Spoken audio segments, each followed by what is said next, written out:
So I'm an aquatic biologist. That means that I study things living in the water. I spend a lot of time on riverbanks like this one, tracking fish movement. Why? Because knowing where fish move and why can help us conserve and protect them. Biologists track many types of animals to learn more about what they do and where they live. Some animals in North America, for example birds and butterflies, travel south in the winter to leave the extreme cold. Others, like the caribou, migrate seasonally between rich feeding grounds and protected areas to raise their young. Some fish, like salmon, leave their home rivers soon after hatching, swim thousands of kilometers out to the open ocean, and then return to the very place they were born to reproduce. Tracking animals using tags goes all the way back to 1803, when American naturalist John James Audubon first tied a ribbon to a bird's leg and noticed that that same bird came back the next year. That early form of tracking, which is now called banding for birds and tagging for fish, is widely used in today's research. So, for example, a fish is caught and a special ID tag is attached. The fish is then released back into the wild unharmed. If that fish is recaptured in the future, the time and place of its release and recapture can be compared. This type of research is called Mark-recapture. When many fish, birds, or other animals are tagged in this way, it gives us an idea of where these animals live and travel. What Mark-recapture tagging cannot tell us is what happens between releasing recapture. Like, where exactly did the fish go? And what did it do? So how can we find out? New technology has provided a brilliant answer: biotelemetry. Biologists are now able to attach small transmitters to animals.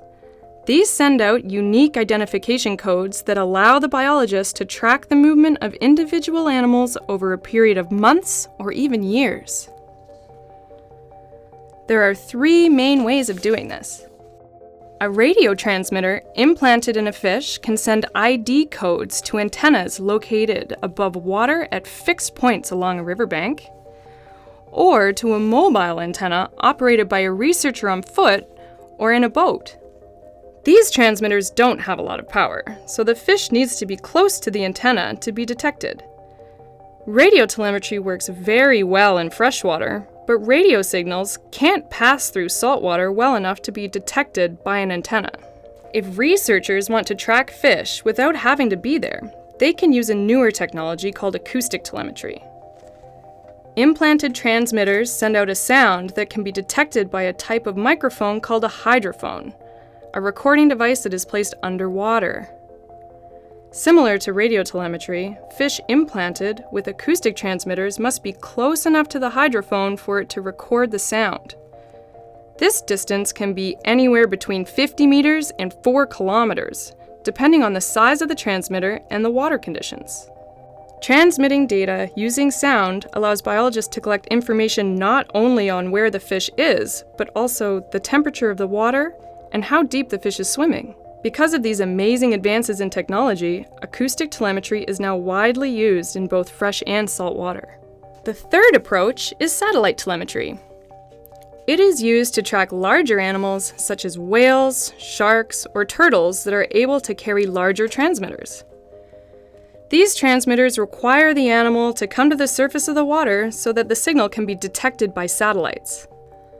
Biologists can download the information from satellites and know where an animal is in the world, even if the animal is thousands of kilometers away. Other satellite transmitters gather and store data over a period of time. The tags are programmed to detach from the animal and float to the water's surface. Once at the surface, the signals are detected and data is sent to satellites. Transmitters are implanted in different ways depending on the size of the fish and the type of the tag. So this one, which is about 3.5 centimeters long and 1.5 centimeters wide, is designed to be placed inside of a fish's body. Most transmitters are surgically implanted. To do this, a fish is captured and held under control using either medication or mild electricity. It is then placed in a partially submerged cradle. In this case, the scientist makes a small cut in the fish's belly, puts in the transmitter, and closes the cut using stitches. A small marker printed with a unique identification number and the researcher's contact details is attached to the fish's back, and measurements are taken. The fish is placed in a holding tank to make sure it's okay. After a few minutes, it's released back into the wild. So once the transmitter is in place and the fish is out in the wild, what can we learn? The answer is a lot. In addition to the fish's location, some of these transmitters can show the fish's acceleration and heart rate. We can learn how deep it dives and the temperature of its surroundings. If a fish ladder is built to help fish get over a hydroelectric dam, tracking tagged fish will tell us if they are making the trek successfully.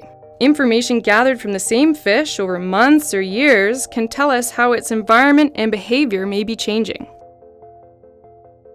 Telemetry data can help us make better fish management decisions, learn more about species we don't know much about, or track invasive species to better understand how they spread and how other species may invade our ecosystems in the future. Tracking allows us to follow fish throughout all seasons, including under the ice where they are harder to see and capture. If we know which areas are important to endangered species, we can act to protect them, perhaps by creating areas where human activities that may further endanger them are prohibited. Biotelemetry is constantly improving. In the years ahead, there will be many more opportunities to use this remarkable technology to learn much more about species that inhabit the underwater world. Today, you are an aquatic scientist. From lakes to rivers to the ocean, AquaTracks will help you explore what's happening in nature and how the movement of fish is affected by changes in the environment. So let's get started.